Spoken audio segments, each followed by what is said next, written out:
Yes, here to talk with us about the Trump-Cruz rivalry and thoughts. Democratic Western Caucuses is political analyst Barry Nussbaum. How are you? Good to be with you. I was just reading up on this, and I know that Cruz said, and I quote, "Donald, you are a sniveling coward and leave Heidi alone." So all of this is kind of plastered all over National Enquirer, which you and I were just talking, not the most trusted source of news out there. So why is this becoming such a big deal? Well, believe it or not, the National Enquirer has actually broken stories that turned out to be very, very true. And they put this on the front page and are claiming not one or two, but 5 different women have been secret girlfriends of Ted, basically his mistress, over a fairly long period of time, and they claim they have the proof. But 2 of them have already denied it. Right, 2 have denied it, one of whom, by the way, now works for Donald Trump. Oh, my goodness. In the bigger scheme, is all this, I guess everything in politics is fair game. Right. It just seems we just get to a new low every day of this thing. Just when you thought things were growing up a little bit, this happened. The thing that's really important that may have traction, however, is that Cruz has run on sort of a religious, ethical, I'm the straight shooter kind of guy. And if any of this is true, it would be kryptonite for his campaign. The National Enquirer, believe it or not, claims they've got proof on all 5 women and are prepared to come public with it. Now, we don't know whether it's going to have traction yet because there's been no polling since the story, number 1. And number 2, there have been no voting in any Republican states. And nor will there be for a while, yeah, right? for about a week and a half, yeah, almost 2 weeks. Next, So we don't know what it's going to have as far as ramification. Trump came out immediately thereafter and said, I don't know anything about it. I didn't do it. And I found out about it the same time everybody else did. Now, behind the scenes, Trump happens to be good friends with the CEO of the National Enquirer. I don't know if that's important, but it is a little bit of a unique coincidence. And when you asked me on the break, is this the payback, leave my wife out of this, or I know things about you?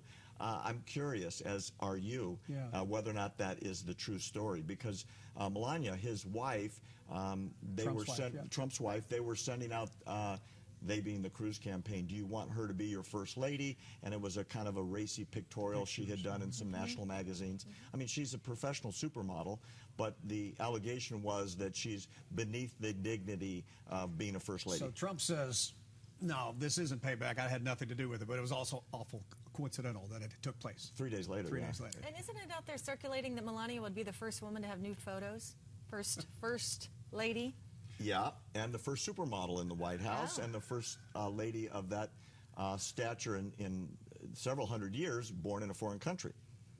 So there's a whole lot coming with it. Why do you think Cruz is attacking Trump as opposed to going after National Enquirer? Because Trump is the guy he's running against, and it's very easy to dismiss the National Enquirer. You know, aliens land at the White House, make deal with Obama, go to page 8. Those kinds of stories are what sell their newspaper. Boy, I'm glad we're talking about the issues, aren't you, in this campaign? Flip to the Democratic side real quickly. Yeah.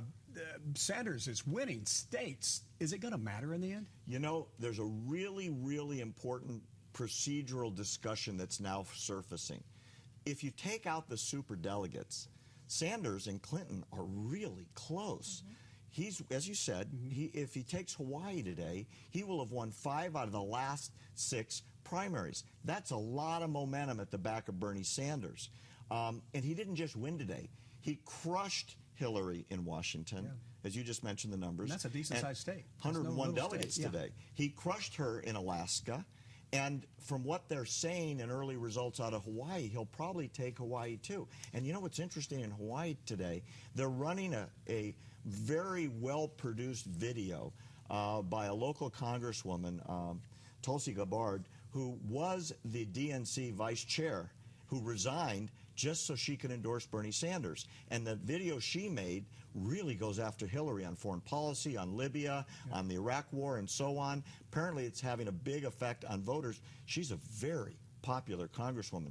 And conversely, the Clinton campaign came back with a video with a quote from the president that, if you read the quote, sounds really close to an endorsement but the White House says there is no endorsement yet. Sure seems like the momentum is changing, that's for sure. I in think that it's race. getting a lot closer. What I was alluding to is if the super delegates that have given Bernie the big second place that he is, I mean, Hillary's so far ahead because of super delegates, they're all going to Hillary. And if they can unhinge those, that's what the Sanders campaign came out today.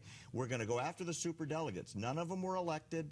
None of them have anything to do with the popular vote. Those are people that picked this on their own because they're party loyalists. If they can be unhinged and just 200 of them switch, it's tied. All right. It's a whole new race. Barry Nussbaum, thank you very much for your opinions. Good to be We here. appreciate it. Thanks It's for great. coming by. Nice insight.